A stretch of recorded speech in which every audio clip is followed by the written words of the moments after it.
Hi hello, ഞാൻ നിങ്ങളുടെ സ്വന്തം വക്കീൽ വാസു.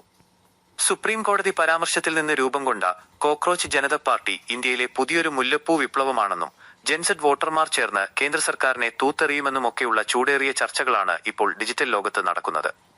കേൾക്കുമ്പോൾ വലിയ ആവേശം തോന്നുമെങ്കിലും ഇതിന്റെ യഥാർത്ഥ വശങ്ങൾ വക്കീൽ വാസു ഒന്ന് ലളിതമായി പറഞ്ഞുതരാം. എന്താണ് മുല്ലപ്പൂ വിപ്ലവം? തുനീഷ്യ, ഈജിപ്ത്, ലിബിയ തുടങ്ങിയ അറബ് രാജ്യങ്ങളിൽ വർഷങ്ങളായി നിലനിന്നിരുന്ന ഏകാധിപത്യ ഭരണകൂടങ്ങൾക്കെതിരെ ജനങ്ങൾ തെരുവിൽ ഇറങ്ങി നടത്തിയ രക്തരൂഷിതമായ പോരാട്ടമായിരുന്നു അത്. സോഷ്യൽ മീഡിയ അതിന് വലിയൊരു ആയുധമായി മാറി എന്നത് സത്യമാണ്. ഇന്ത്യൻ ജനാധിപത്യം വ്യത്യസ്തമാണ്.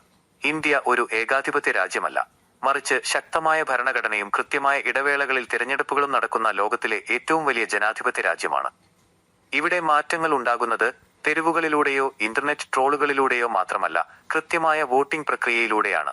സോഷ്യൽ മീഡിയയിലെ വലിയ ഫോളോവേഴ്സ് ലിസ്റ്റോ ട്രെൻഡുകളോ ഇന്ത്യയിൽ എപ്പോഴും വോട്ടുകളായി മാറാറില്ല.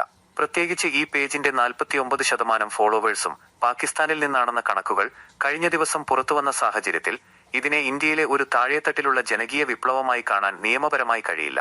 പുതിയ തലമുറയിലെ വോട്ടർമാർക്ക് രാഷ്ട്രീയത്തിൽ വലിയ സ്വാധീനമുണ്ട്. അവർ വികസനവും തൊഴിലവസരങ്ങളും വ്യക്തി സ്വാതന്ത്ര്യവുമാണ് ആഗ്രഹിക്കുന്നത്. ഓൺലൈൻ ട്രോളുകളിലൂടെ അവർ തങ്ങളുടെ വിയോജിപ്പുകൾ പ്രകടിപ്പിക്കുമെങ്കിലും ഒരു ജനാധിപത്യ സർക്കാരിനെ മാറ്റണമെങ്കിൽ അത് തിരഞ്ഞെടുപ്പ് കമ്മീഷൻ നടത്തുന്ന വോട്ടെടുപ്പിലൂടെ മാത്രമേ സാധിക്കൂ.